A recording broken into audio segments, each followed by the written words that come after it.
Hello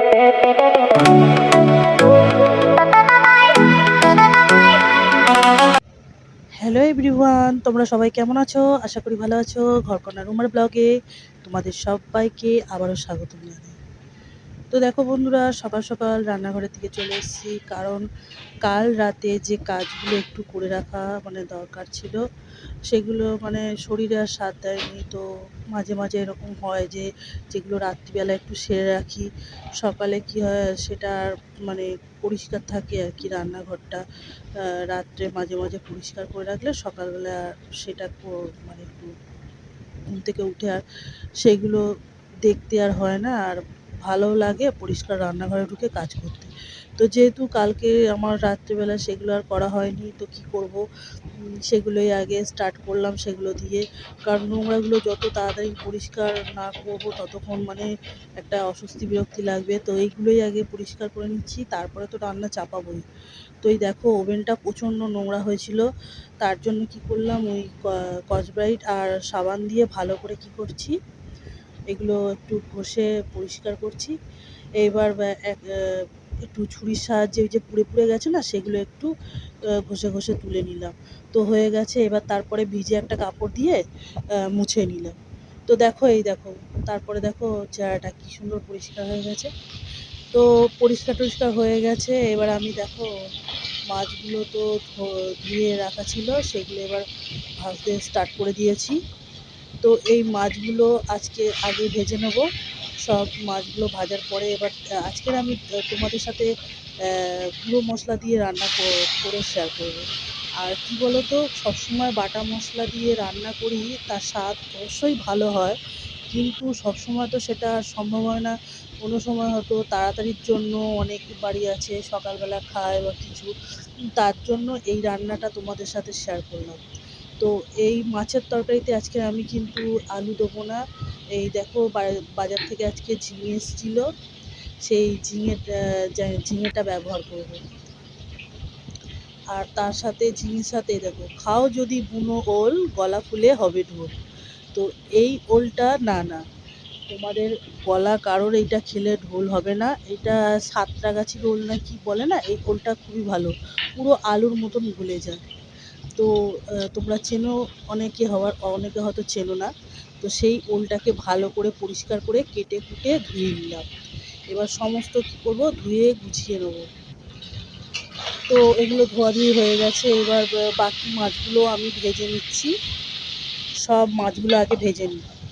এইবার দেখো, এদিকে আবার ভাত চাপিয়েছি, ভাত তো হয়ে এসছে, এবার এটাও নামিয়ে ফেলবো।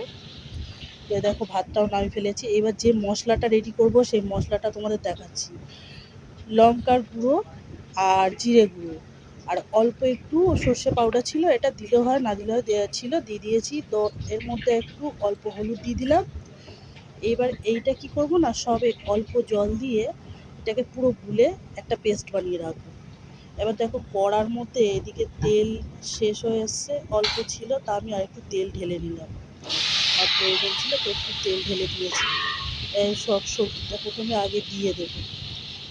এই সবজিটা ঝিঙে আর ওলটা দিয়ে দিলাম তেলের মধ্যে। আর দুটো শুকনো লঙ্কাও এর মধ্যে দেব। তো সেই দুটো শুকনো লঙ্কাও ছিঁড়ে দিয়ে দিলাম। এই শুকনো লঙ্কাটা ছিঁড়ে দেওয়ার পর এবার একটুখানি নাড়িয়ে ছাড়িয়ে নেব। এটা কি বলতো, তোমার সময় ধরো কম, সকালে অনেকে রান্না করতে হয়, তো যাদের বাড়ি সকাল সকালে একটু রান্না করতে হয় তাদের হয়তো সেই টিপস অনুযায়ী তোমরা ব্যবহার করতে পারো। তরকারিটা কিন্তু টেস্ট খুবই ভালো হবে, তোমরা একবার ট্রাই করে দেখো। তো এই দেখো, অল্প একটু হলুদ দিলাম, হলুদ দিয়ে এবার কটা 4-5টা কাঁচা লঙ্কা দিয়েছি। তোমরা যে যেরকম ঝাল খাও সেই অনুযায়ী ঝালটা লঙ্কার পরিমাণটা দেবে।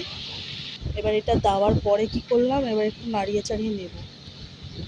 এবার যে পেস্ট মশলা যে সব একসাথে গুলে রেখেছিলাম সেটা দিয়ে দিলাম। তো এই বাটির মধ্যে একটু জল দিয়ে মশলাটা, যেহেতু অনেকটা লেগে আছে বাটিতে, তো এর মধ্যে অল্প জল দিয়েও এই জলগুলা মশলাটা দিয়ে দেবো। এতে কী হবে, মশলাটা পুড়বে না, আর এটাও ওয়েস্ট হবে না আর কি। তো এইটা দিয়ে এবার একটু নাড়িয়ে চাড়িয়ে দেবো। আর যেহেতু কি বলো তো বাটা মশলা দিয়ে অনেকক্ষণ কষতে হয়, তো সেই বাটা মশলা যেহেতু ব্যবহার করছি না, তো এটা তো গুঁড়ো মশলা, তো এটা কিন্তু অনেকক্ষণ ধরে মানে মশলা কষাবো না, তাতে কী হবে বলো তো, মশলাটা পুড়ে গেলে না তেতো তেতো হয়ে যাবে তরকারিটা। তো একটু নাড়িয়ে চাড়িয়ে নেবো, এই দেখো এইরকম হয়ে এসছে।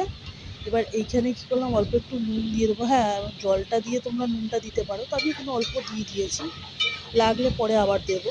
অল্প নুন দিয়ে আবার একটু নাড়িয়ে চাড়িয়ে নিলাম। এবার কি করব, এবার জল দিয়ে দেবো। বললাম না, ভাজা মশলা গুঁড়ো মশলা বেশিক্ষণ ধরে দিয়ে তুমি জল মানে নাড়াতে কষাতে পারবে না, তেতো হয়ে যাবে। তো এবার জলটা ঢেলে দেবো, আরও একটু জল লাগবে, এই যে জলটা দিয়ে দেবো। ঝোলটা একটু মানে আমি একটু রাখবো, তার জন্য জলটা একটু বেশি করে দেওয়া। তো এই দেখো জলটা দিয়ে দিলাম, জলটা দিয়ে এবার কি করব, একটু নাড়িয়ে চাড়িয়ে কিছুক্ষণ রাখবো, যতক্ষণ না জল মানে ফুটবে, তখন মাছটা দেবো। আর ওইদিকে দেখো এই যে মাসকাবাড়ি বাজারের সাথে এইগুলো নিয়ে আসার কথা ছিল, তো মাসকাবাড়ি বাজারের যে দোকান দিয়ে আমাদের আনা হয়, সেই দোকানে এগুলো মানে মাসকাবাড়ি বাজারের মধ্যে যেহেতু আসেনি, এগুলো পরে আবার নিয়ে আসা হয়েছে। তো এই দেখো এখানে এক প্যাকেট চাউমিন আছে, আর একটা এই যে পাঁপড়ের প্যাকেট। এই পাঁপড়টা আমাদের মানে কী বলতো, যখন নিরামিষ হয়, এই ডাল ফাল হয়, হ্যাঁ, তার সাথে কিছু এই পাঁপড়টা রাখা থাকে, এই কারণেই নিরামিষ টিরামিষ হলে আর কি, ডাল টাল থাকলে তার সাথে একটু পাঁপড় ভাজা ভালো লাগে। তো তারপরেও বিকালবেলা হয়তো একটু পাঁপড়টা লাগলো, ভেজে খেলাম, তো তার জন্যই পাঁপড়টা নিয়ে আসা, অনেকটাই আছে। আর এখানে এই দেখো আর কটা সাবান, দাঁড়াও এইটা আগে বের করে। এই যে এটা হচ্ছে একটা সোয়াবিনের প্যাকেট, সোয়াবিন। আর সোয়াবিন নিয়ে এসছে, এটার মধ্যে আছে 1 কিলো, দেখি একটা আছে, এটা মনে 800, হ্যাঁ এটা 800, পুরো 1 কিলো নিই, 800 মতন আছে সোয়াবিনটা। দাঁড়াও তোমাদের দেখাচ্ছি, এই যে 800 মতন আছে সোয়াবিনটা নিয়ে এসছি।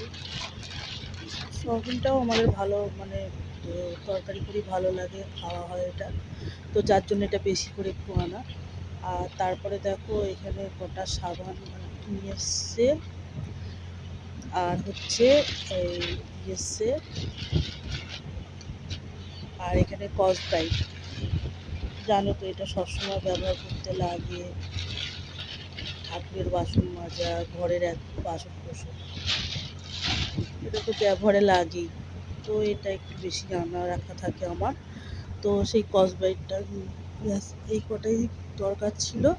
এটা সেই দিন বাজারের সাথে আসেনি বলে এটা পরে আবার নিয়ে আসা হয়েছে। তো যাই হোক, এই বাজার আনা হয়েছে, তো এইবার চলো রান্নার দিকে আবার যাই। তো দেখো এখানে ঝোল ফুটে গেছে, তো এবার এখানে মাছগুলো দিয়ে দেবো, সব মাছগুলো দিয়ে দেবো। না, আমাদের খুব একটা বেশি মানুষ না। এবার তোমরা বলবে এত মাছ দিচ্ছ একসাথে, আসলে কি বলো তো, আমরা মাছটা একটু ভালো খাই, মানে 1 পিসে হয় না, 2 পিস লাগে এরকম। তো এই জন্যই মাছগুলো সবই দিয়ে দেবো, কোনো কিছু রাখার সিন নেই ভাই।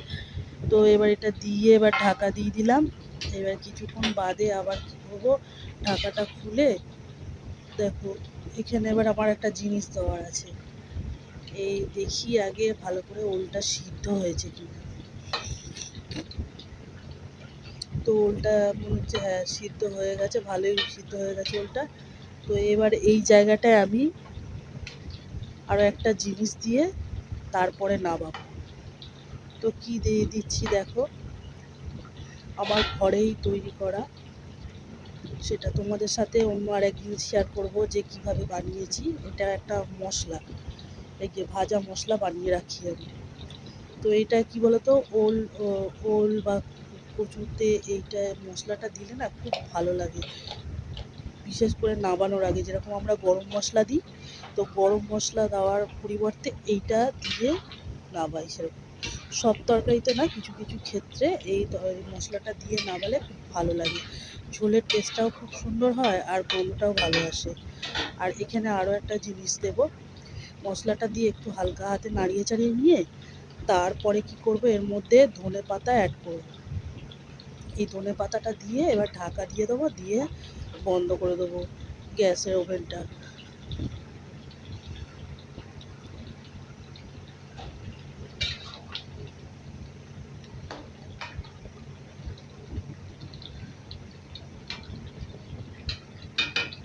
তো দেখো এটা দিয়ে এবার একটু ঢাকা দিয়ে দেবো, ঢাকা দিয়ে রেখে দেবো। আর গ্যাসের ওভেনটাও আমি বন্ধ করে দিয়েছি। তো দেখো অলমোস্ট ডান। এই দেখো আমার তরকারি। তো বন্ধুরা দেখো, আজকে যেহেতু বৃহস্পতিবার ছিল, তোমাদের সাথে পুজোটা শেয়ার করতে পারলাম না। কারণ দেখো, একটা ভিডিওর মধ্যে যদি আমি সব কিছু দেখানোর চেষ্টা করি তো অনেকটা বড় হয়ে যাবে। তো যাই হোক, দেখে নাও আজকে আমি কিভাবে পুজো দিয়েছি, সেটুকু দেখে নাও। জয় লক্ষ্মী নারায়ণের জয়। তো দেখো এইখানেই আমি ভিডিওটা শেষ করলাম। পরবর্তী নতুন ভিডিও নিয়ে তোমাদের সামনে আবারও হাজির হব। ভালো থেকো, সুস্থ থেকো সবাই। টাটা।